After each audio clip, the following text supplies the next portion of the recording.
And just like that. How's it going, Dr. Thunder? It's all right, man. It's all right. You're a little bit distorted.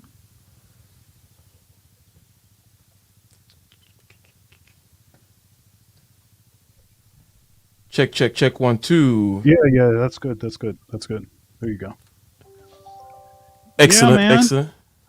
Yeah, I'm doing all right. How are you doing? Well.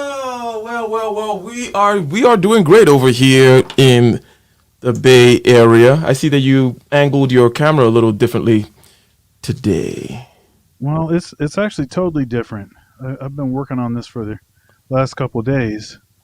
Pretty long days getting this sorted. So this one angle, and let's see here. Got another one here.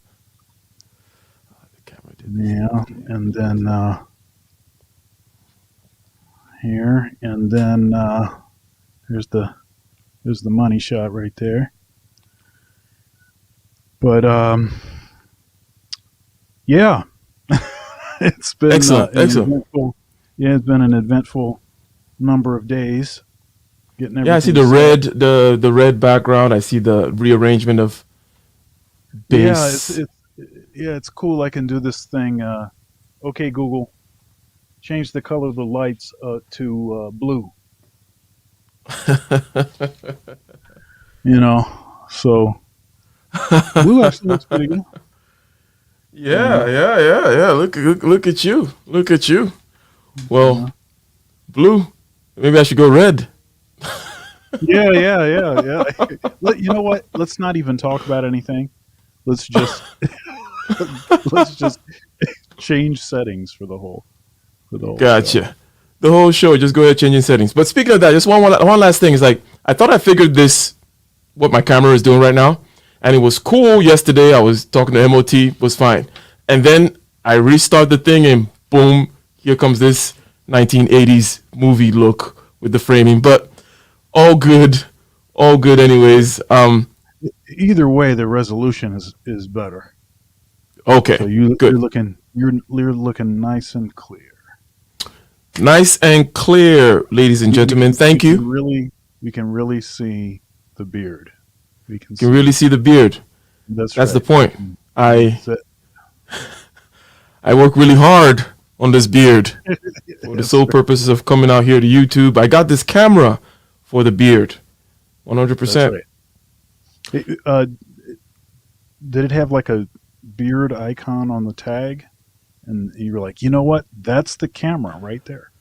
I It has the specifically beard icon. searched and looked through various YouTube videos talking about the Yeah. best camera for beards that are Yeah. slightly blonde and slightly redheaded. You don't want, it's a whole thing to this. Thank you, ladies and gentlemen, and welcome to another episode of Getting Ish Done. And today we'll be putting a little bit of a capstone on the series of conversations that we've had in the prior weeks. Okay, series of conversations we began with talk about overcoming objections.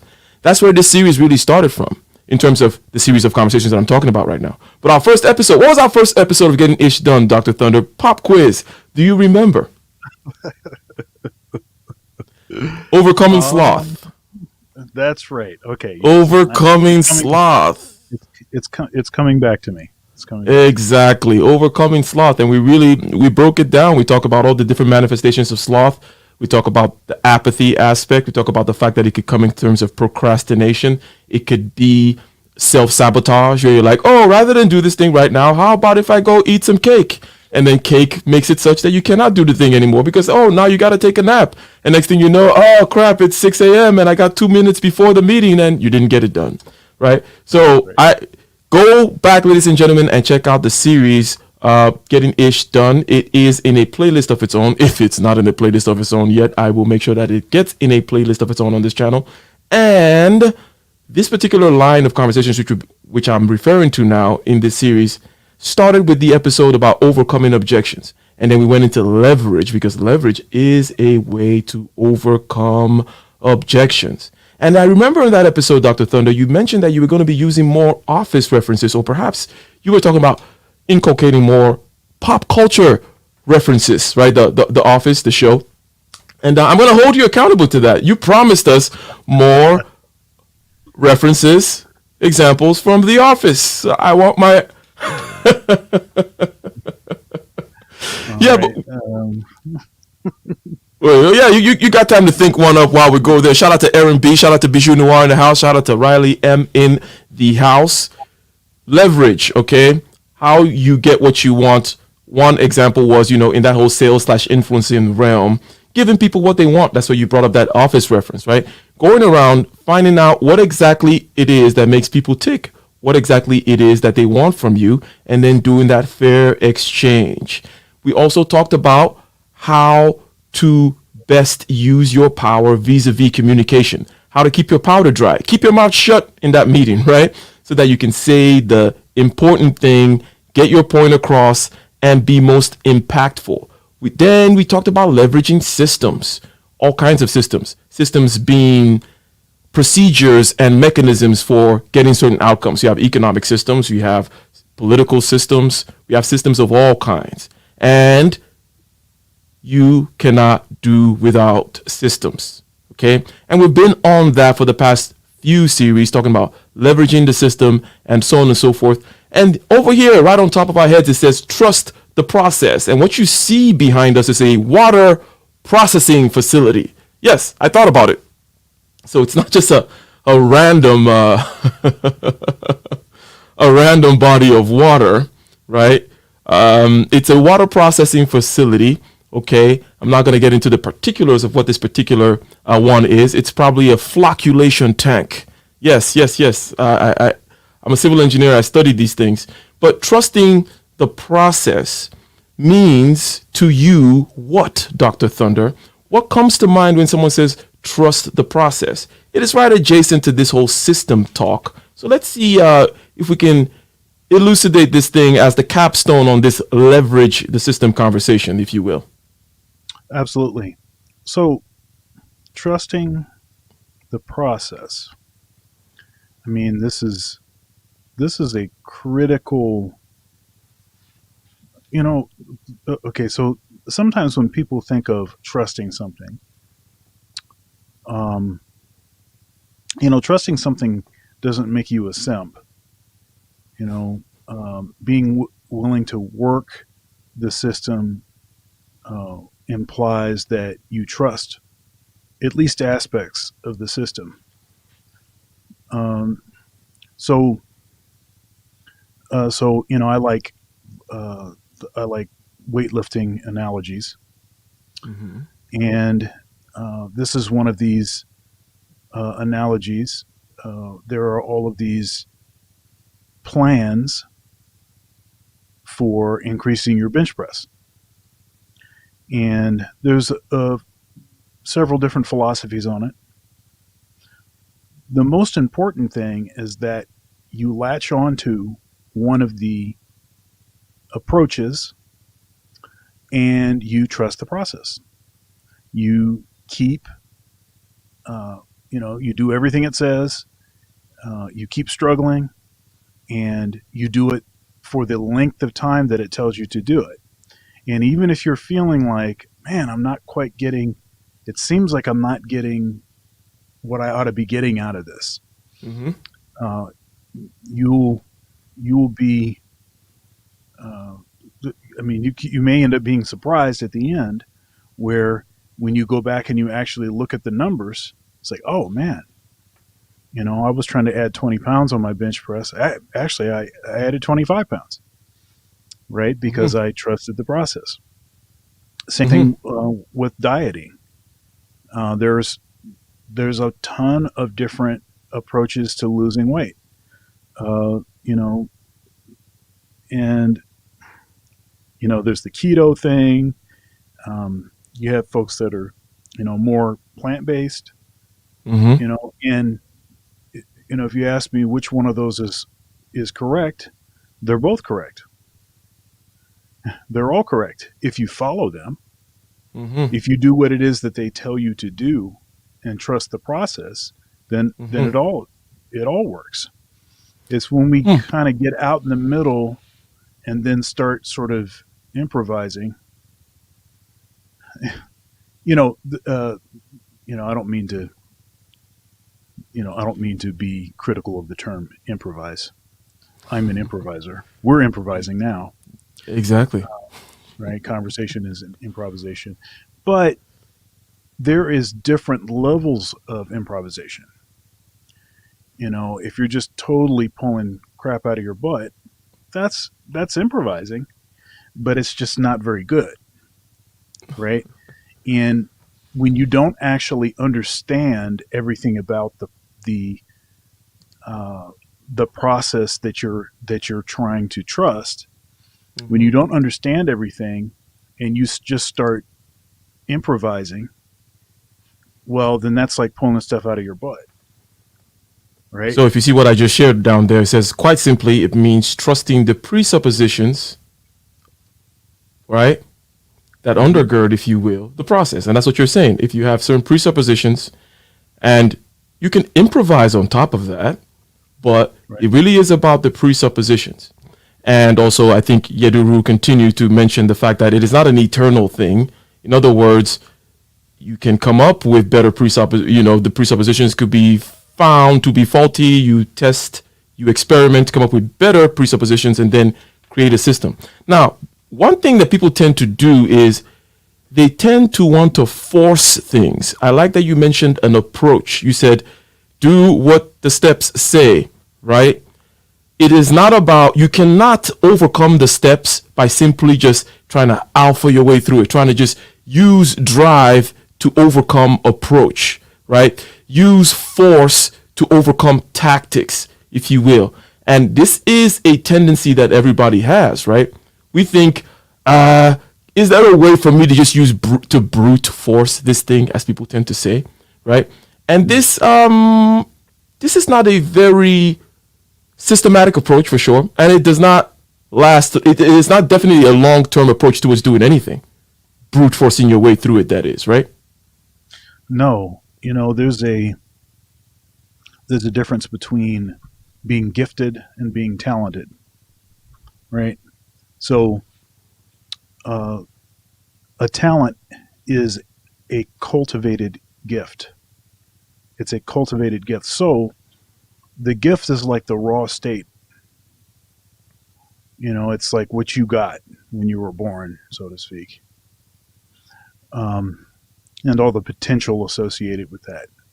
A talent is bringing the gift to fruition, right? It is realizing, the potential of that gift. That's what a talent is. And you're talking about brute forcing your way through. Well, yeah, you may have enough natural ability to be able to bulldoze and get your way, but that will be quickly outdone by someone that even has half of your natural ability, but that trusts the process. So let's say some people look at the continent of Africa, for example, and they say there's a lot of natural resources, gifts, if you will. And then they go from there to make certain suppositions as to where it should be and so on and so forth, vis-a-vis powers amongst other powers in the world. And people look at all kinds of political projects with this same kind of view, where there tends to be a focus on the gifts and also a focus on talking about the gifts, wishing as though the gifts will automatically turn into the outcomes that they seek vis-a-vis, again, power, right? And here is something that tends to happen with people, and it is a manifestation of distrust of process. People, once you begin to tell them to take that first step in the journey of 1,000 miles, what tends to happen, right? Because of the smallness of a step, right? they all of a sudden start to doubt that it will actually ever get them to the location that they're trying to get to. They're so focused on the hill, the big thing, the 1,000 miles, the big mountain to climb, the big goal, the how can I get these political ends met, so on and so forth, that they don't trust that it is a process of putting one foot in front of the other. So in these kinds of conversations, I usually come in because I'm a not because I'm a systematic person per se. I'm not systematic, and Dr. Thunder might know this about me. I look all nice and appropriate, all everything like that, but I'm not. I'm an agent of chaos. Okay, what I do is I just run through chaos. I just make shit happen, right? But I just make it happen, right? So, however, in that making stuff happen, I recognize that it's one step in front of the other, one step in front of the other, one step in front of the other. I'm not distracted by these big goals. So when I come into conversations such as, let's say, it may be some kind of a conversation about Pan-Africanism or something that's sufficiently big like that, and you start to talk about things that could be implemented, okay?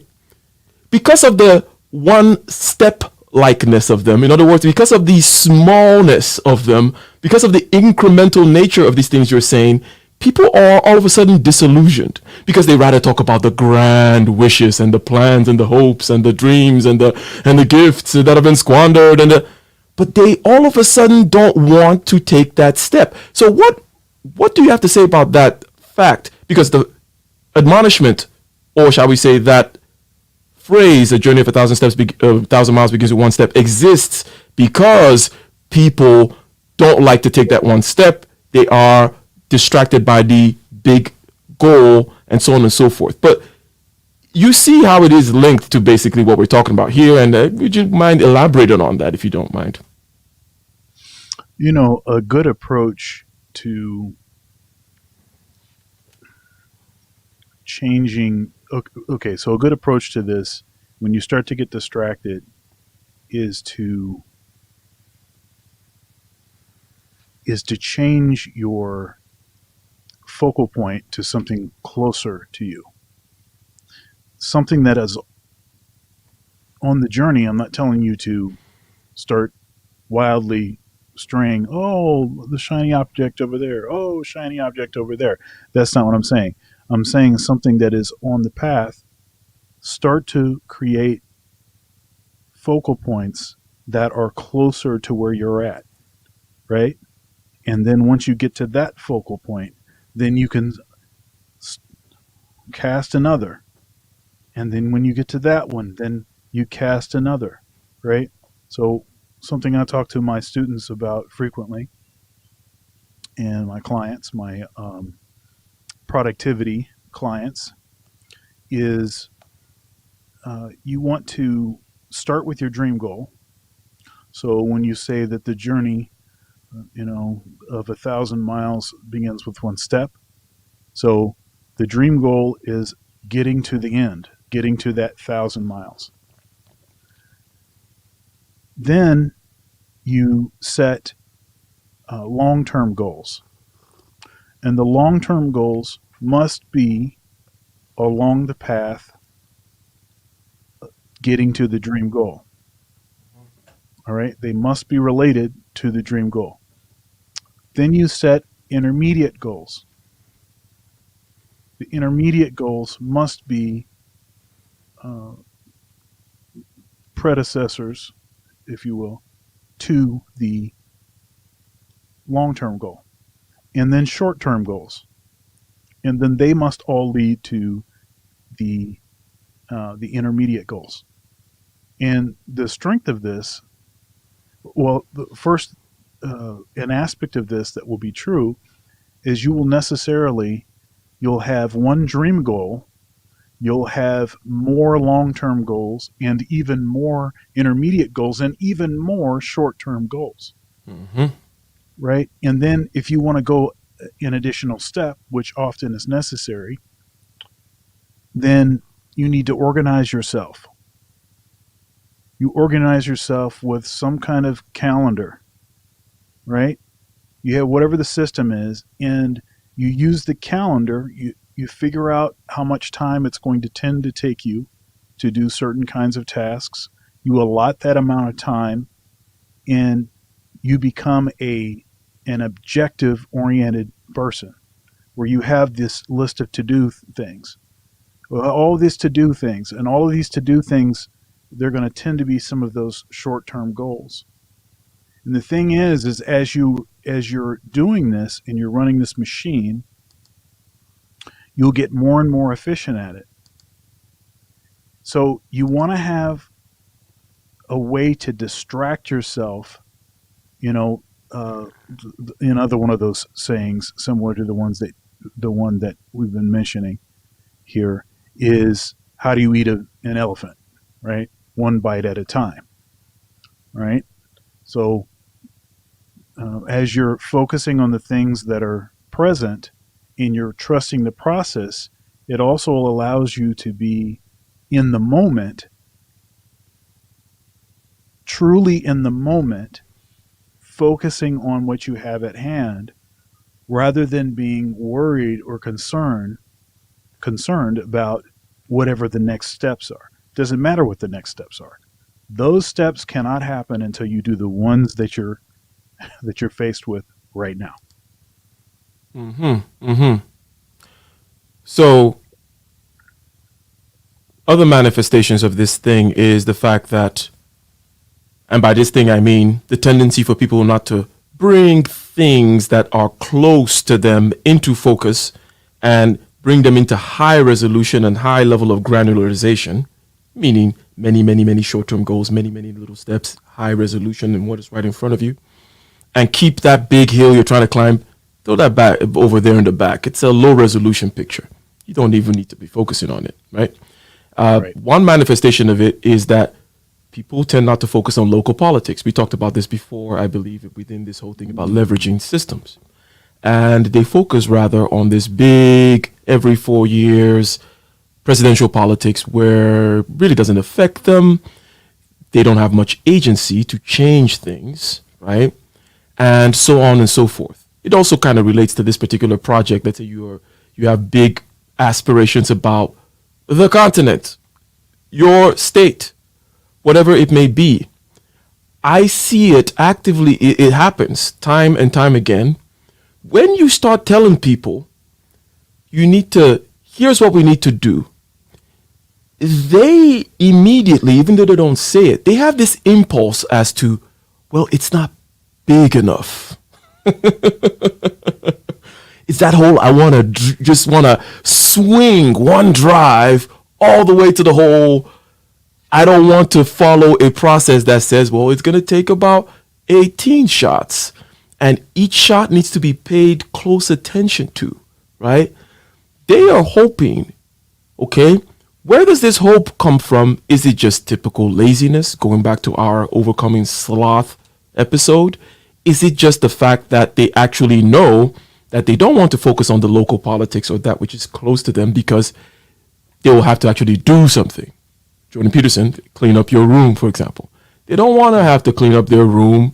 They don't want to have to go vote in local politics. They don't want to have to participate in the PTA meeting. They don't want to have to do anything, okay? They want to talk. They want to stoke their emotions.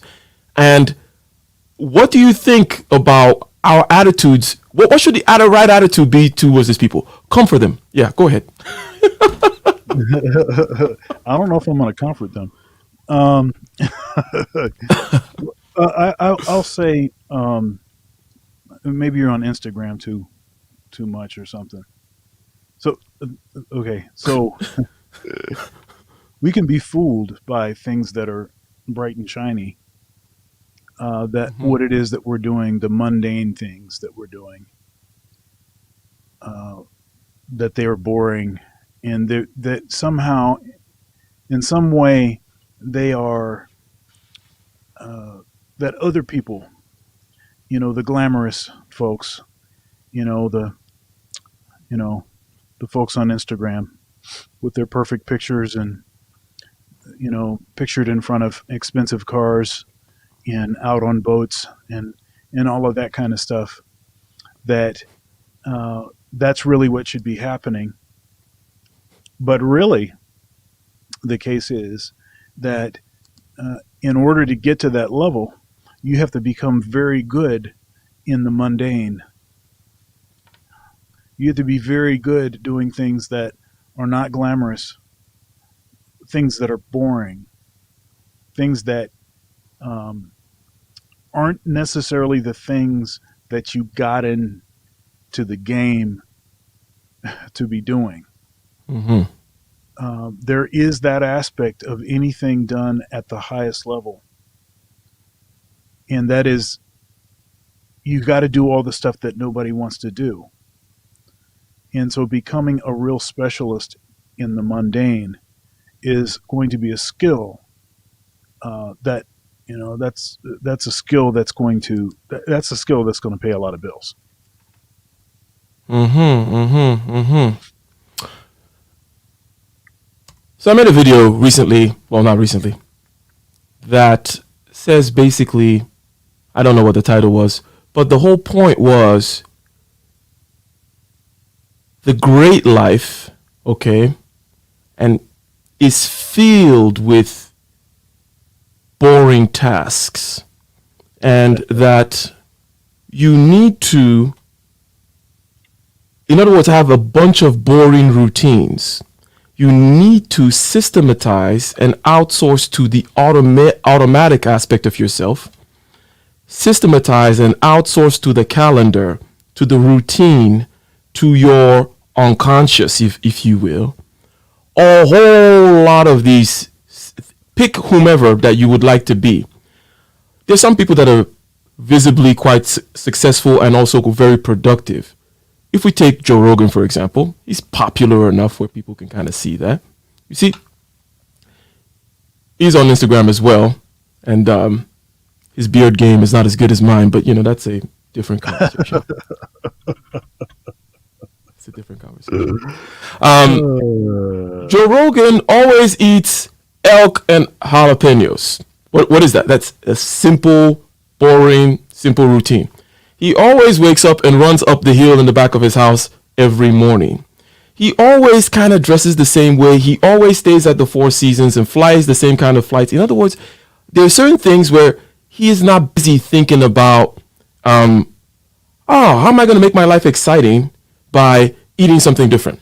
How am I going to make my life exciting by throwing some other wrench in the wheel vis-a-vis things that I should just automate, routinize? Because what he's thinking of, what's going to make his life exciting, okay, is the next levels he's going to get to, let's say with his show, with the interview, how he's going to be able to get that next great guest.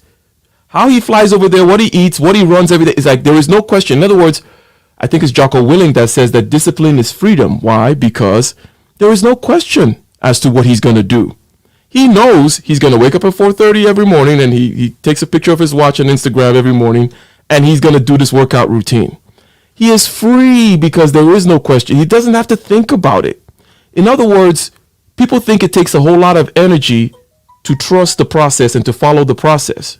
But no, what takes a lot of energy is focusing on that big mountain, focusing on the 1,000 miles, talking about the big, grand political aspirations and why it may or may not be getting achieved. What takes, or if you manage properly your process, okay, you're going to just automatically, because we know about habits. This is basically what I'm talking about, is using habits to your advantage, right? If you have a habit of just waking up every morning and running up that hill, and you don't have to worry about what you're going to eat because it's going to be elk, and you don't have to worry about what you're going to wear, and you don't have to worry about all these routines, all these things which help keep the machinery flowing, then you really can be performing at the highest levels when it comes to, let's say, creative tasks, tasks that push the envelope, adding more things to your plate, and so on and so forth. So, Dr. Thunder, is that part of, because someone might look at you and say, hey, you do a lot of stuff. Is the routinization and the automation part of how you're able to do all these things, right? Speak on that. If Absolutely. Absolutely. I think what you'll find is, now somebody might be thinking of some sort of outlier that, is some quirky person that thinks of something new every day and all this kind of stuff, and is creating something in the moment all the time, or some weird person like that, and they're using them as to try to create some rule. But really, what that's doing is making it obvious what their actual um, what they're unwilling to do. Mm. It shows their weak point actually more than it actually shows anything else. But I think you'll find that Joe is at that level. People are more that way, more often that way than sort of um, kind of living every moment, like you don't know what's going to happen, and in all of this. One thing that you mentioned.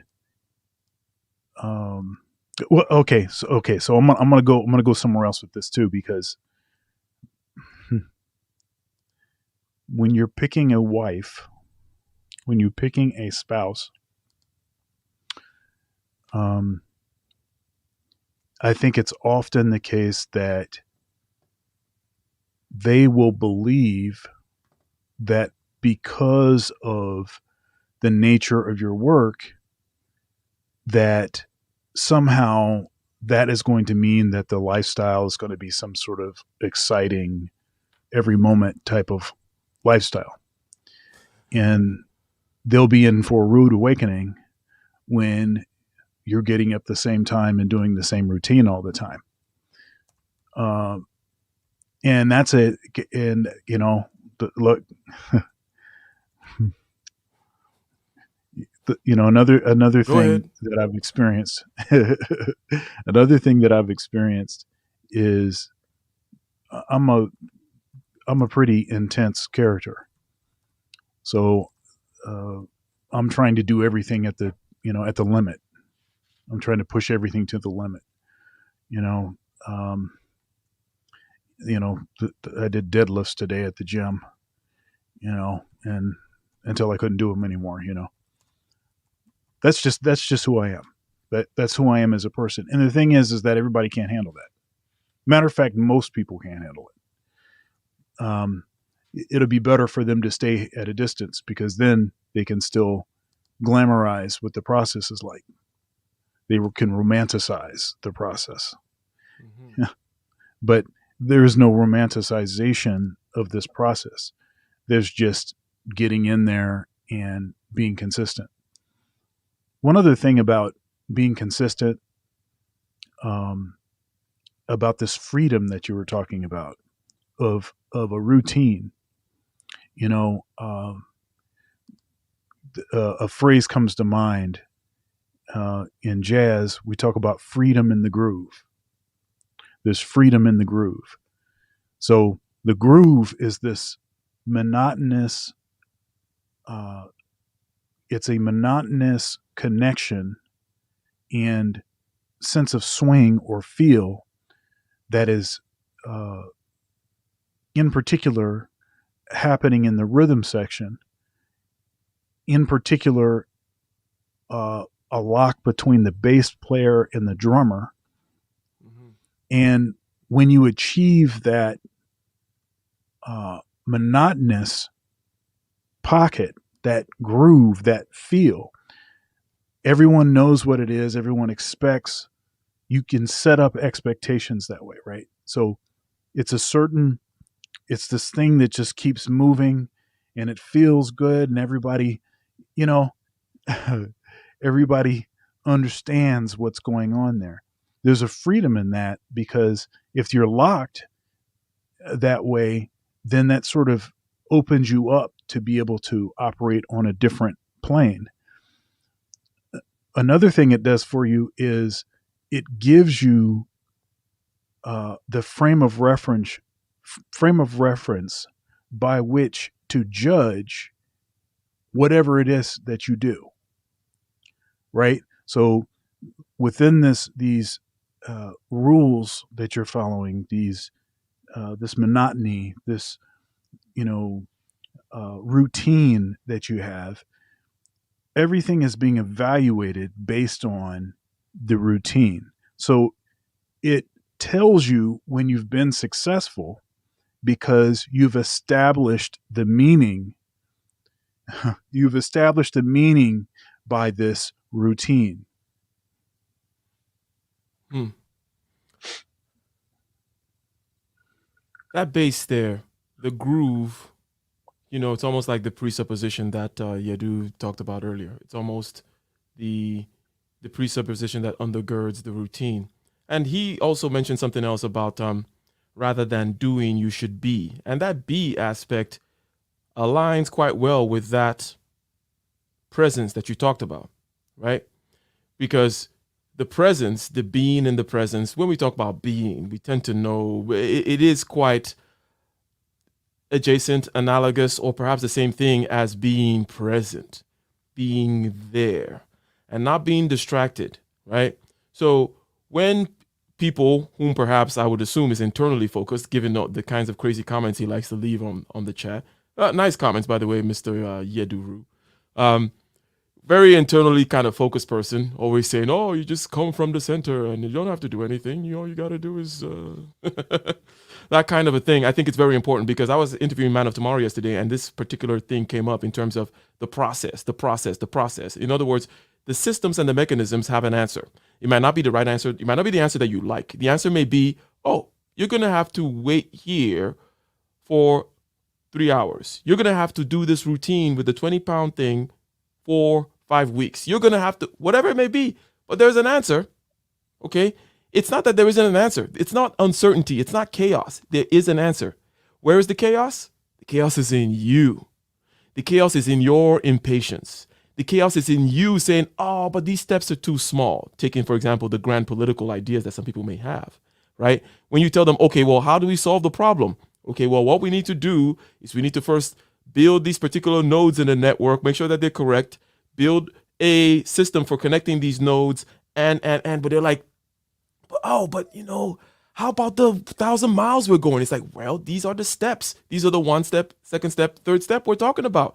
The journey, we do need to take a step at a time, but people are generally very reluctant, okay, to go into this kind of stepwise approach about trusting the process.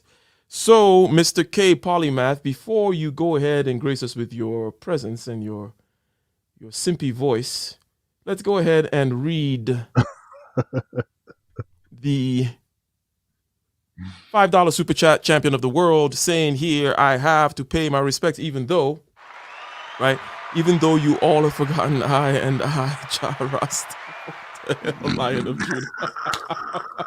I wasn't expecting that. Good. I had no idea.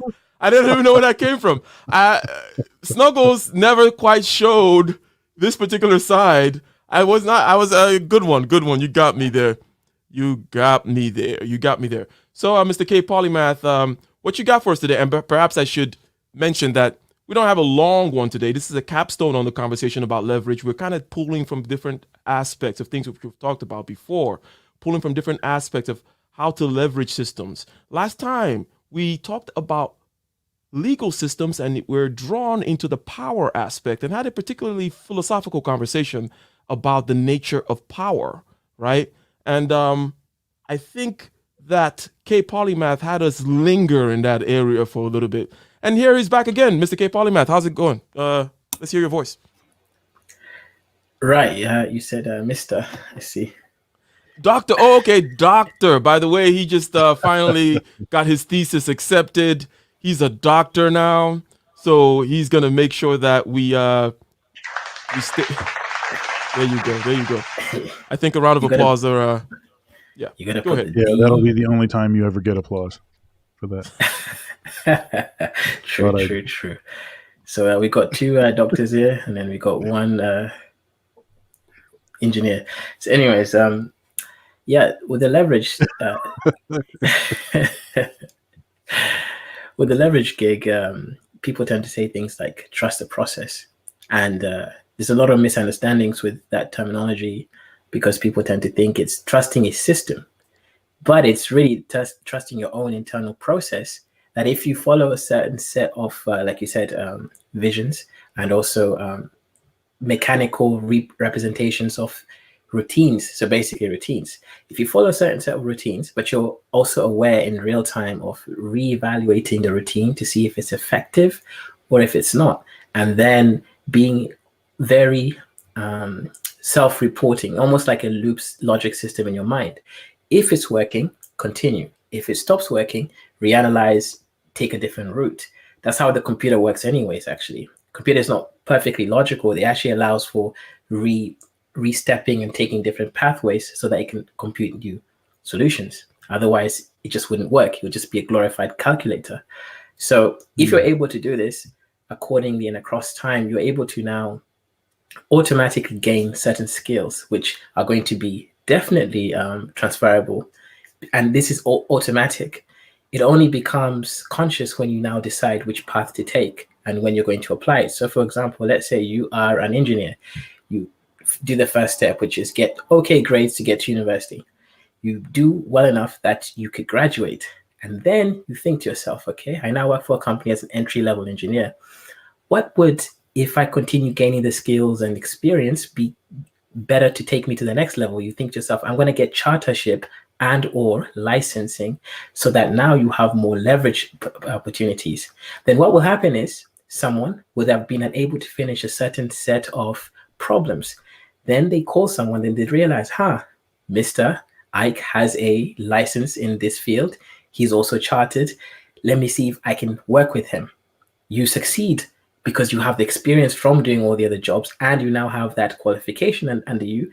Now you have proof of client and completion of task.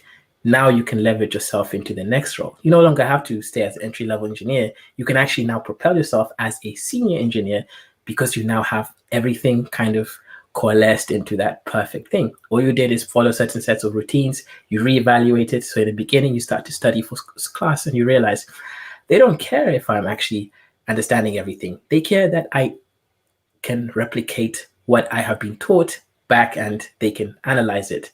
But then when you're an engineer, you realize they don't care if I can replicate things. They care if I can understand and then create a product that actually functions. So you have to always reevaluate the purpose of the environment every single time and every single step.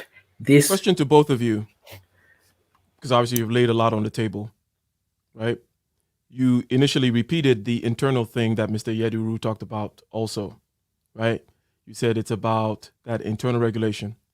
You said what amounts to real-time problem solving in this kind of reevaluation, perhaps recursive system that you got, reiteration, if you will, always willing to go back, look at the foundation, did it work, and then change. How does one, and then, Dr. Thunder says, be present. So to both of you, right, since this is about getting ish done, okay, and you got your PhD over there, you're sitting pretty, you're sounding a little more comfortable and relaxed and waxing poetical and philosophical, okay. Dr. Thunder is over there getting, a Google lights that change and so on and so forth, and he's got 5D camera angles.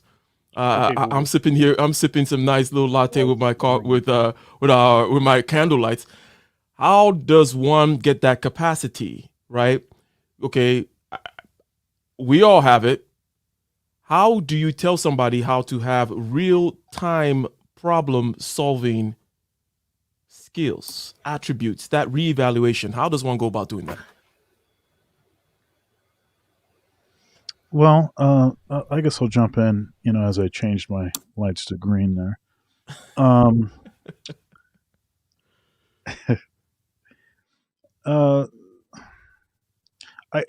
I think about this in that as you have learned how to master the mundane,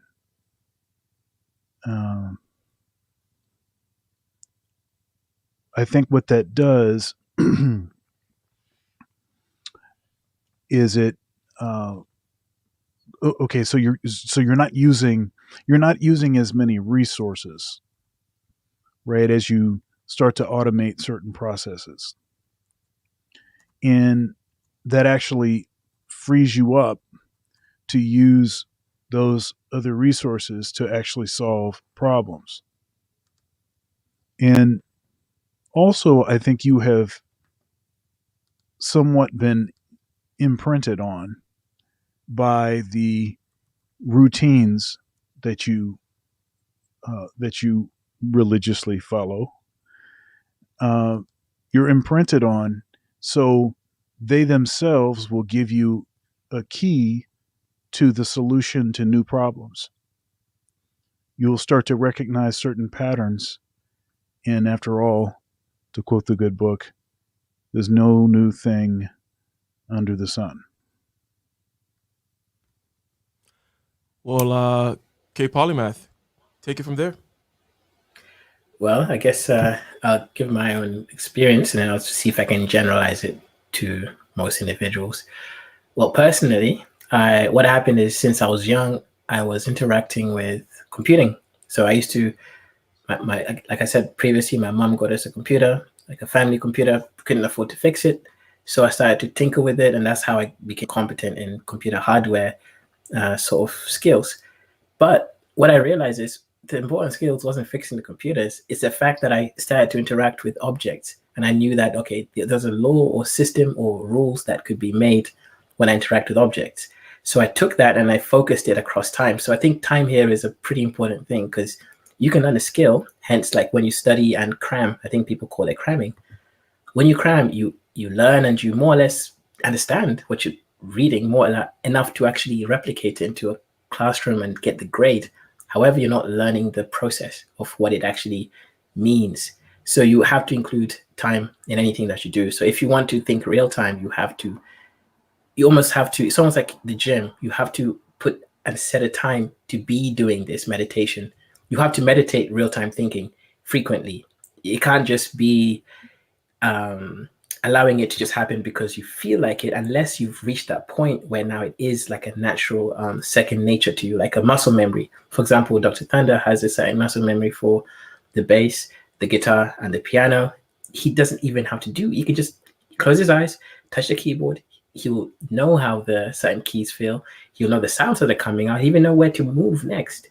The muscle memory comes only after temporal distribution of conscious meditation. All the time he was practicing, that built that was meditation. His body, his muscles were meditating, and now he doesn't have to think about it. He's now consciously meditating every time he touches it. So you have to be conscious at some time for a period of time, reminding yourself to practice it. And then at some point, it does become second nature because it now becomes a skill that's embedded in you. So when it comes to being able to observe yourself in real time, which is basically what we're talking about, right? You mentioned the word there, meditation. And such words, especially when they're bastardized and they're used in so many different ways, and many people have many different images about them, are perhaps not so effective. But if I were to just rephrase it as being able to observe yourself in real time, there is a key thing vis-a-vis this aspect of being able to reevaluate things. There's a key thing you need to watch for, and it is a feeling that pulls you towards something or a feeling of aversion. Okay, can I get a 1 in the chat if I'm being clear here? In other words, we have these impulses. Let's say you have an itch, right? And what the itch literally wants, it moves your hand. It focuses your attention. It's pulling you to do something, right? And the instance of that is an opportunity to stop and be deliberate. In other words, rather than just, oh, the itch, or oh, the this, or whatever, right? Even in terms of eating as well. Eating, wanting to just grab the food and throw it all in your mouth, okay? Whatever it is, whatever impulse you have that either pushes you towards something or that gives you a certain kind of aversion away from something is an opportunity for you to stop, watch, and be deliberate. Why did I say that? It may be obvious, but basically, it is the same thing that allows you in real time when going through certain mental processes. Well, this is my way of doing the thing. This is my way of talking to people. This is the way in which I always get these ends meet, right? that same feeling is what's pushing you in that direction or keeping you away from learning the new direction. In other words, you have just one body. It does not have infinite resources, right? So the go do something or the don't do something button, the feeling that is in there, it's the same. Whether it's throw all the burgers in your mouth, or go scratch that itch, or go, look at thoughts on Instagram. Whatever it may be, it feels very much the same. So there are many opportunities of this pulling towards an aversion from that you will have in your daily lives. Okay. And what you want to do is be deliberate about it. Okay. Some people even take it all the way to doing tantric stuff, if you will. Right. But basically, it's the same idea. It's the same idea. No jackrabbit. It's the same idea. So you have all these opportunities, and that's my contribution to the whole conversation of how one goes about doing these kinds of things in real time, which is basically, right? And it's 21 right now because I have to leave in like 4 minutes, and I'm apologize that this one has to be a short one, but it is the capstone on the conversation about leverage. And I'm going to go ahead and give K Polymath the last word here. Not the last word, but the last, give his last words, and then Dr. Thunder, if you just do 2 minutes, and 2 minutes, Dr. Thunder, and then we'll wrap it up because I have to hop into another meeting. But Yep. Go ahead. Yeah, so I can hear from the chat about discipline and everything else, but it has to go beyond discipline because discipline is how you start. But to succeed, you need to also be able to master your emotion. Because if you're having a conversation, for example, with someone, you need to be able to pay attention to what they're saying, not just how it makes you feel, but what they're actually saying, because that you have to separate the two, because it may be the case that what you feel is accurate, but it is also the case that it might not be accurate. You have to be able to process both the intuition of what you think they mean and also the reality of what they're actually saying. If you can do that, then you've mastered real time because it means you're able to now engage with reality at a higher level. And this will allow you more options and space to really be able to get the things that you seek. Well said. Yeah, I think I'm going to use this time to, this is a great conversation. It's very important to, again, master the mundane. You have to, you see it as a challenge. Make it a challenge to be able to do the thing that you would find the most boring with 100% presence of mind and 100% intensity and effort. Make that a goal. But I also want to use a little bit of this time to just say, Ike's going to be on my channel tomorrow on Thunder's Thoughts, and it's a 4:15 p.m. I know that seems like a weird time, but 4:15 p.m. Is the start of the show. It's usually about a 2-hour show, and we're going to be putting our final thoughts together about the CME, the Conference of Masculine Excellence. That's right. Our Thunder's Thoughts and also what we did on Ike's channel, impromptu from the conference, was only after one evening of the conference. And so there were other speakers and other things to say about how things wrapped up. Again, I thought it was a terrific conference, but why don't you come over to my channel and check out. Well, it's 4:15 Eastern Standard Time. Thank you, blind guy. 4:15 Eastern Standard Time, 1:15 Pacific Standard Time. Okay, that's the time of the show, and like I said, it's a couple hours, and yeah. So hope to see you over there tomorrow. Indeed. Go ahead and, for those of you who are not subscribed to him, go ahead and check out Dr. Thunder's channel. Lots of interviews of heavy hitters over there. If you're into the jazz or all kinds of things. Whom was that voice actress that does all that cool Mongolian stuff? What's her name again? Yeah. Um, You forgot. Bold. Um, Uyanga Bold.